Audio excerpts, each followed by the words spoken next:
பாரதிராஜாவோட மகன் மனோஜ் பாரதிராஜா இப்ப இறந்து போனதுக்கு அப்புறமா, அவரோட மனைவி நந்தனா, மனோஜ் கட்டின தாலிய என்ன செஞ்சிருக்காரு அப்படின்ற தகவல் ஒண்ணு வெளிவந்திருக்குது. அதோட விவரத்த இந்த வீடியோல பார்க்க போறோம். தமிழ் சினிமால பிரபலமான நடிகர், இயக்குனர் பாரதிராஜாவோட மகன்னு சொல்லி பல அடையாளத்தோட வலம் வந்திருக்கக்கூடியவர் தான் மனோஜ் பாரதிராஜா. 48 வயசு ஆகக்கூடிய இவரு கடந்த 2 நாளைக்கு முன்னாடி மாரடைப்பு காரணமா இறந்து போயிட்டாரு. சொல்லப்போனா சில மாசங்களுக்கு முன்னாடி தான் வடபழனியில இருக்கக்கூடிய சிம்ஸ் மருத்துவமனையில இவருக்கு ஓப்பன் ஹார்ட் சர்ஜரியும் பண்ணியிருக்காங்க.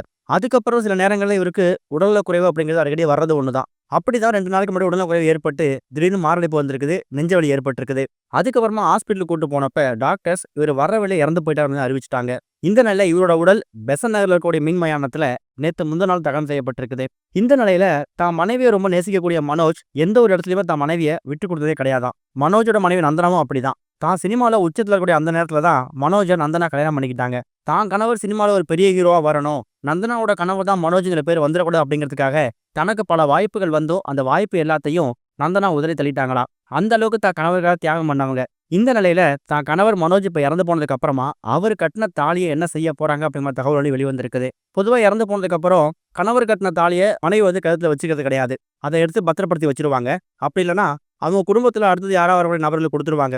ஆனா இந்த இடத்துல நந்தனா என்ன செஞ்சிருக்காங்கன்னா, தன்னோட கணவர் மனோஜ் தனக்கு கட்டின அந்த ஆசையான கட்டின அந்த தாலி இருக்குல்ல, அதை ஒரு மோதிரமாவோ இல்ல ஒரு செயினாவோ செஞ்சு தான் கழுத்துல போட்டுக்க போறதாவும் கையில போட்டுக்க போறதாவும், இது என் உடம்ப விட்டு எங்கேயும் போகவே கூடாது, என் கூட தான் இருக்கணும், நான் கடைசி வாழ்நாள் இருக்க வரைக்கும் அவர் கட்டின தாலி தாலி உருவமா இல்லைனாலும் பரவாயில்ல, ஏதோ ஒரு ரூபத்துல என் கையிலயும் என் கழுத்துலயும் இருக்கணும் அப்படிங்கிறதுக்காக இந்த ஒரு முடிவு எடுத்திருக்காங்களாம். அதனால அந்த தாலியை உருக்கி அதுல இருந்து வரக்கூடிய தங்கத்து மூலியமா செயினோ இல்ல கையில போட்டுக்கிற மாதிரி ஒரு மோதிரமோ செஞ்சு அதை போட்டுக்க போற தகவல் வெளி வந்திருக்குது. இதை பார்த்த ஒட்டுமொத்த குடும்பத்தை சேர்ந்தவங்களும் மனோஜ் மேல நந்தனா இந்த அளவுக்கு அன்பு அபிப்பிராயமா வச்சிருக்காங்க அப்படின்னு பார்க்கும்போது கண் கலங்கிட்டாங்களாம். இது ஒரு பக்கம் இருக்க, இளையராஜா அவர்கள் இப்ப ரீசெண்டா இறந்து போயிருக்கக்கூடிய மனோஜ் பாலாஜி அவர்களுக்காக ஒரு மோட்ச தீபம் ஒன்று ஏற்றிருக்காரு. அது எங்க ஏற்றிருக்காரு அப்படிங்கிற தகவல் இப்ப வெளியே வந்திருக்குது. இளையராஜா அப்புறம் பாரதி ராஜா இவங்க 2 பேருமே திரைப்பயணத்துல நீண்டகால நண்பர்கள். திரைப்பயணத்தை தாண்டி பர்சனல் லைஃப்லயும் 2 பேரும் ரொம்ப நண்பர்கள். இளையராஜாவோட மகள் பவதாரணி இறந்து போனதுக்கு அப்புறமா முதலாவது நின்னவர் பாரதி ராஜா தான். ஆனா பாரதி ராஜாவோட மகன் மனோஜ் இறந்து போனதுக்காக இளையராஜா அவர்களால் நேர்ல வர முடியல. இரங்கல் செய்தியை மட்டும் வீடியோ மூலியமா வெளியிட்டு இருந்தாரு. ஆனா அதுக்கு மாற்று வழியா இன்னொரு விஷயம் செஞ்சிருக்காரு.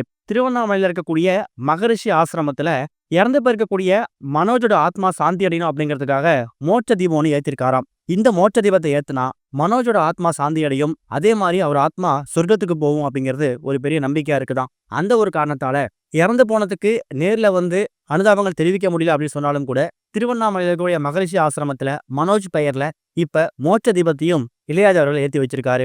இந்த ஒரு விஷயம் ரசிகர் மத்தியில கலக்கத்தை ஏற்படுத்தியிருக்குது. இது வரைக்கும் கனெக்டிங் டிவிக்கு சப்ஸ்கிரைப் பண்ணனா மறக்காம சப்ஸ்கிரைப் பண்ணிக்கங்க. உடனடி அப்டேட்ஸ் பெறுவதற்கு நோட்டிஃபிகேஷன் பெல்லையும் கிளிக் பண்ணிக்கங்க.